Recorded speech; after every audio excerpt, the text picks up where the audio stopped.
Tantor Audio, a division of Recorded Books, presents Trial by Magic by R.K. Billiau, narrated by Eric Jason Martin.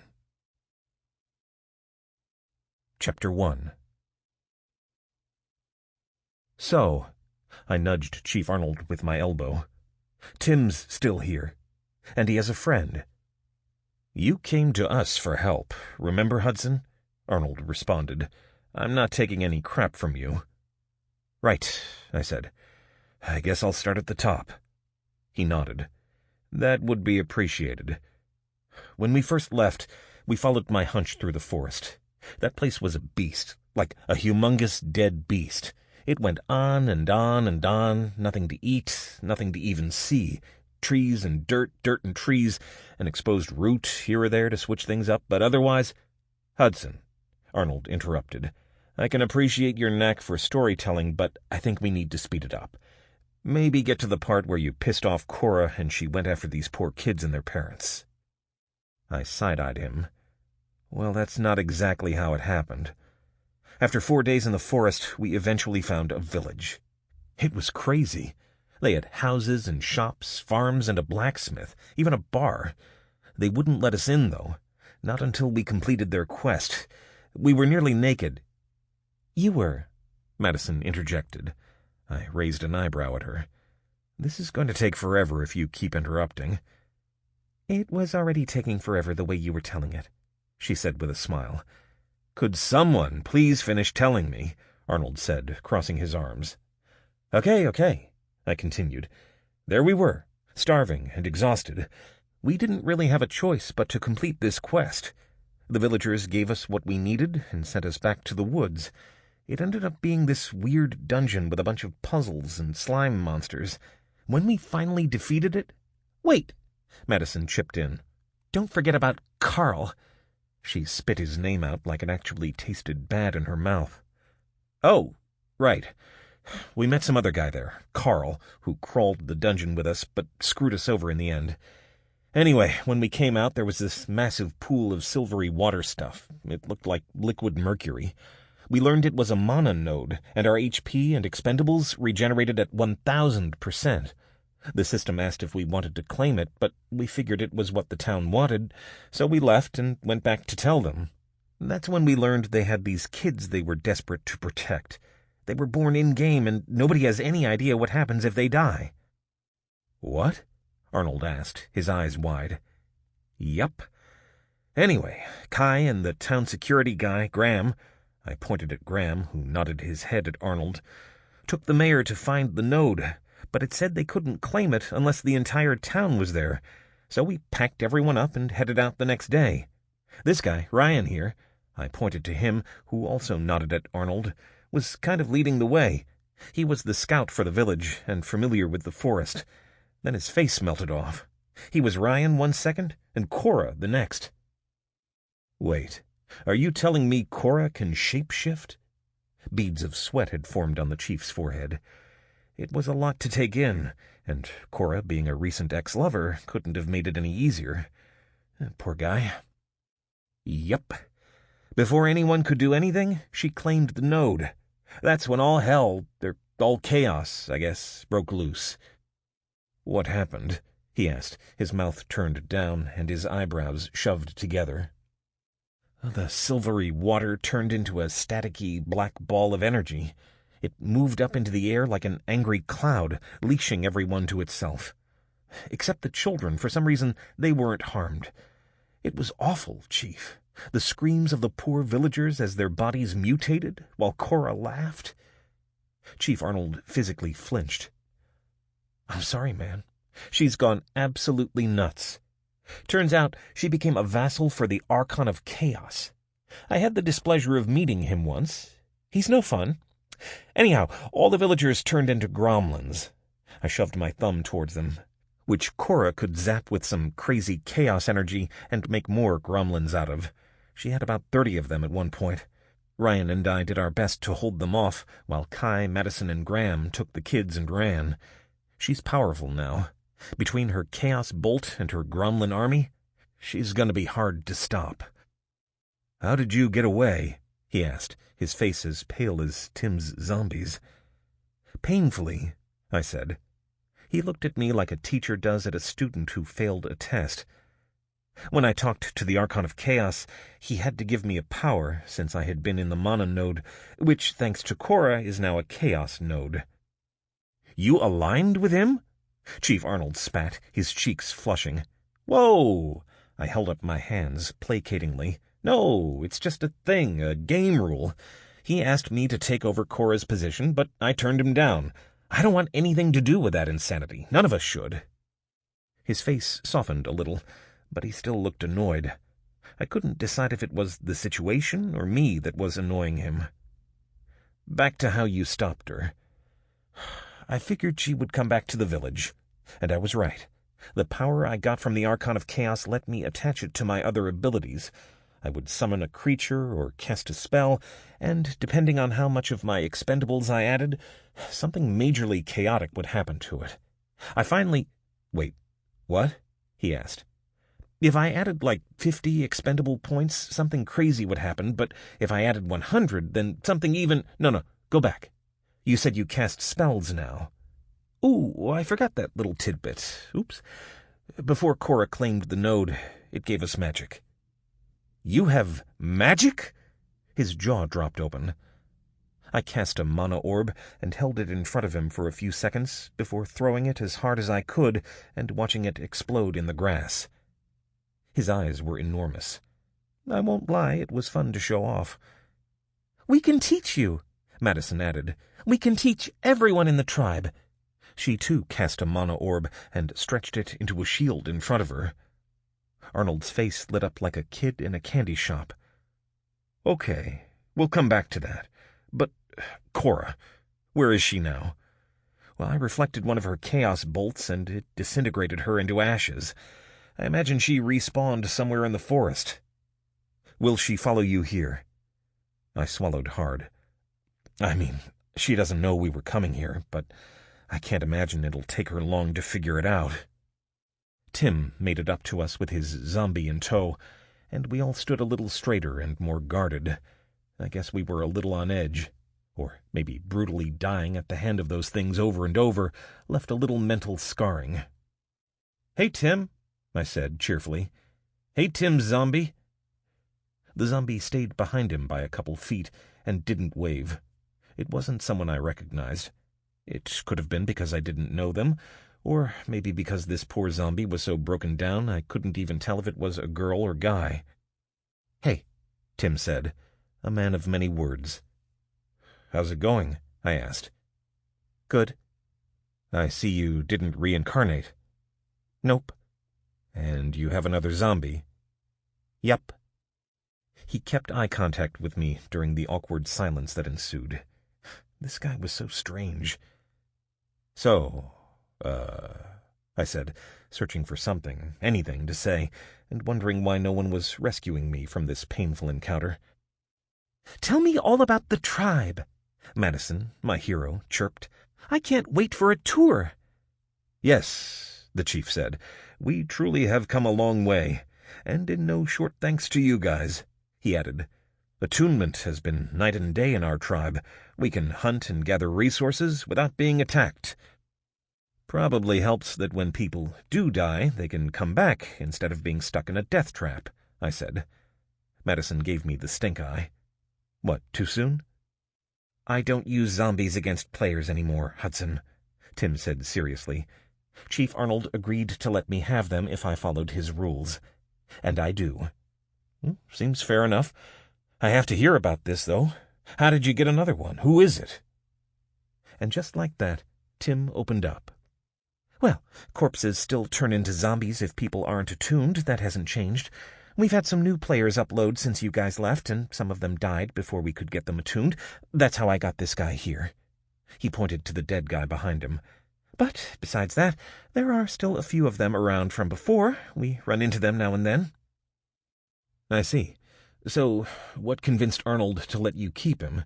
And better yet, what convinced Arnold to keep you? I asked, looking at the chief. Well, Arnold watched his foot toe at the dirt. You were right. As bad as Tim was, we just couldn't, He stopped talking and looked at Tim. Are you okay to be here while we talk about this? Tim shrugged. I don't mind. I know what I did. Well then, as bad as Tim was, we just couldn't keep killing him. At first we had volunteers, a couple of them anyway.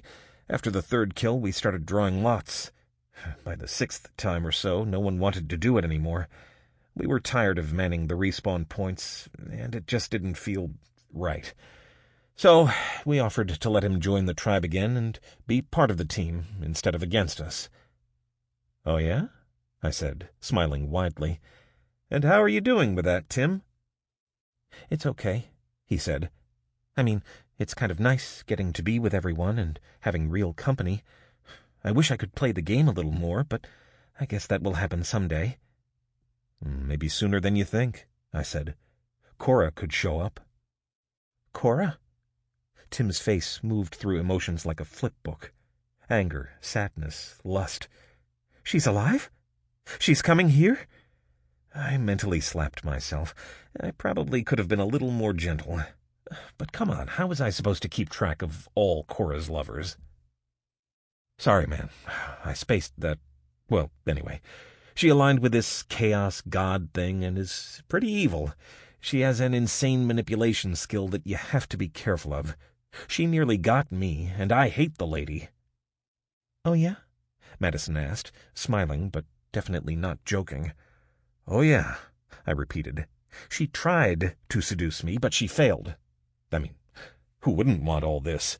I rubbed my hands along my sides, jutting out my hip like a supermodel. But, alas, I'm a one-woman man. My one woman rolled her eyes. So you two are finally official? Arnold asked. Kai let out a short laugh. I ignored him. Depends on who you ask, I said, and pointed to Madison. She really, really likes me, but I'm just not quite there yet. Madison rolled her eyes. Anyhow, can we go see the tribe? She asked. I looked back at the kids and gromlins who had been waiting rather patiently. They were sitting in the grass, eating some snacks from Graham's bag. We should probably get these guys settled. Their lives have been upended, and we just drugged them through that god-awful forest, and I'm sure they'd love to rest and just be kids. Of course, Arnold said.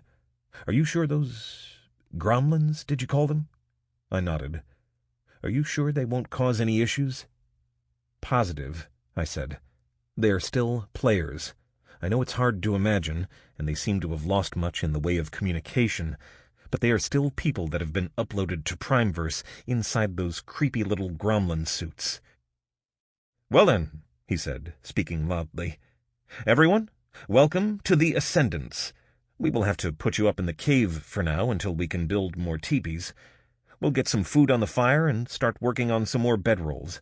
Please make yourself at home. Any friends of theirs, he gestured to Madison, Kai, and I, are friends of ours, and welcome here. Everyone stood, and we started walking down the hill, toward our old home, the new home, toward the Ascendants. Chapter 2. I had to admit, the place was impressive. Considering it had only been about 2 weeks since we left, it was a completely different tribe vibe. The air was alive with chatter. It seemed to stop as we approached, and faces I recognized, and some I didn't, stared. Some looked amazed, some looked terrified. I smiled and waved. We may as well have been on a parade float with all the ogling we were getting. People hadn't quite lined our path, but they had stopped and gawked. A handful came closer for a better look, but most seemed happy to keep their distance. Despite the lack of voices, the little tribal village was not silent. Chickens dotted the grass, pecking at the ground and clucking contentedly, their big fuzzy butts wiggling in the air.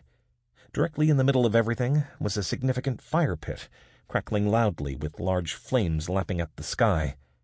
There was a carcass of what must have been a bison roasting above the flames, the heavenly smell filling the air and rousing my stomach. We walked along a crude stone path that wound around the central fire pit, through the different teepees, and off toward the cave. "This is totally rad. How's it going, man?" A grunt escaped my lips as Steve collided with me and wrapped his arm around my shoulders. "I knew you'd be back, but I gotta say, man, this is like way sooner than I thought." "Happy to see you too, Steve," I said, patting his arm and slipping out of his grasp as slyly as I could. "So, where'd you find the little goblins? And those creepy gray guys, too?" He winked. "We found Cora," I said. "These little guys were in a village with their parents. Cora turned them into those little guys." I pointed at the children and the groundlings, respectively. "Whoa, totally wicked. That Cora chick is like bad news, man." "Yeah, well, she aligned with the Archon of Chaos, so that should tell you everything you need to know about her. She's even badder news now." "Madison!" A familiar, kind voice rushed past me and threw her arms around Madison. "Oh, Sarah!" Madison responded. "Oh, I'm so happy to see you." Kai watched them for a split second, then began talking with a man I didn't recognize. I wondered how many new people had joined the tribe. It felt like I only recognized every other person. Graham and Ryan stayed back with the kids, who were getting restless. The two men stood with their backs to the kids, facing out in opposite directions, and watched the crowd. The ladies in front of me pulled apart after a few seconds. "What's going on?" Sarah asked. "You have quite the group there," she said, whispering as if she didn't want to offend anyone. "Yeah, we've been busy," Madison said. "But look at you!" She gestured around the camp. "You've been busy too. It looks amazing here." "Oh, things have definitely been much smoother, enjoyable even. But you have to tell me about the kids. Who are they? Are they players?" "They were born here," Madison said, lowering her voice to a hushed whisper. "We don't know much about them, but we know we have to keep them safe. Well, I'm glad you brought them here. We have a bunch of new tribe members, and everyone's been pretty good team players. I think you'll like the new energy." Madison touched her shoulder and smiled. "I'm glad to be back. Truly." "Let's get these guys into the cave," Arnold said, nodding toward one of the little boys who was being hauled away from the fire pit by Graham. "Kayla!" he shouted, looking around on tiptoes. "Yeah, Chief?" a sweet voice sounded. She walked over to Arnold, long and lanky, with well-tanned skin and lengthy blonde braids. Instead of the standard class apparel, she had on what looked to be a thin fur dress that fell loosely from her shoulders and stopped mid-thigh, where her legs seemed to continue for another 5 feet. "Would you and some others get to making more bedrolls? We want our guests to be comfortable," Arnold said. "Sure thing," Kayla said. "How many are we talking about?" Arnold looked at us, and Kai spoke up first. "There are 16 of us, though we would be thankful for any you can provide, and we'll make do." "I'm on it," she said, more to Kai than Arnold. She batted dark eyelashes at him before bouncing off, calling out names I didn't recognize. I didn't know if Kai had ever had so much as a crush, but I was pretty sure he blushed. We passed the largest teepee, and it was even bigger than it had seemed from up on the hill. It towered at least 20 feet tall, the creamy white leather pulled taut around the many wooden poles. The door flap was closed, but parted slightly, and I caught a glimpse of a small fire pit in the center, with an elaborate sleeping cot off to one side. Most of it was empty, though it could have held at least another half-dozen cots. That must have been Arnold's place. The other teepees were decent-sized, and by the looks of it held 5 or 6 much simpler bedrolls each. I wondered why they slept out here instead of in the cave. The cave had to be more secure, though the smell that seemed to penetrate the floor, walls, and air could have been a decent motivator. I realized I was lagging behind and jogged to catch up. Between the teepees and the cave, I noticed an impressive chicken coop and a small field dotted with white, gray, and black rabbits. They, too, had a nice enclosure that looked like it could house a small army of the little thumpers.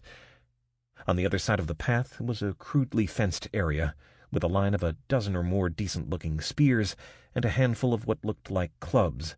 A smattering of knives rested on a wooden table of sorts. At the far end of the fence was a trio of figures, dead grass bound together with leather strips in large bushels. One looked vaguely human-shaped, and the other two more of the four-legged variety. Spikes of grass protruded out all over the dummies where weapons had obviously been lodged and dislodged frequently. A little armory and training center. The Ascendants really had pulled together. "Everyone in, come on, don't be shy," Arnold said, ushering us into the mouth of the cave. "I'd appreciate it if you stayed outside," Graham said, holding up his hand in front of Tim and his zombie shadow before they could go into the cave. "The children don't need to be around that thing right now." I hadn't noticed if any of the kids had even reacted to The Walking Dead, but I couldn't blame the guy. Tim remained silent and looked to Arnold, who nodded. "I'll take it from here, Tim. They just need some time to warm up to your pet.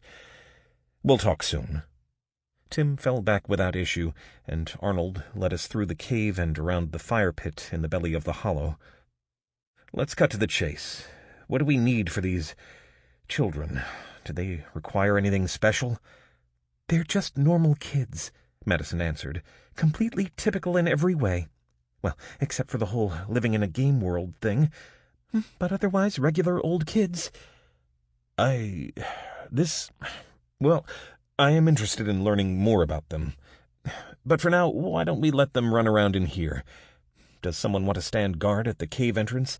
It's the only way out, and there isn't much they can hurt themselves with here. We need to figure out a system for keeping them safe. We can't have them caged like animals, but we also can't have them running off to the bison herd," Arnold said. Ryan raised his hand. "I'll man the entrance. That'll let you guys catch up." Arnold nodded his thanks, and Ryan walked away. "You guys can run around now," Madison said gently, turning toward the children. "Just stay in the cave, okay? The adults are going to have a little chat." She smiled sweetly and touched the shoulder of the little girl closest to her. "Here, this should keep them occupied," I said, and summoned Marl and Luca. The flunkies spawned in a flash of light and immediately darted off, a parade of squealing kids behind them. Madison smiled at me, and I winked back. "I am quite impressed with what you have done around here," Kai said. "I agree. The teepees, the animals, the training spot. It's way better than it was," I said, nudging the chief. "Yes, we have made substantial progress. It helps that the overall mood has been a lot more positive.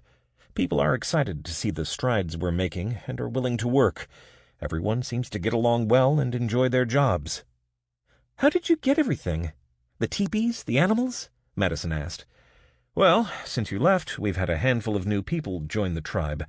Our numbers hit 30 over a week ago, and we got a message saying we achieved a population bonus, which gave us animal husbandry skills, the stone path, and the central fire pit.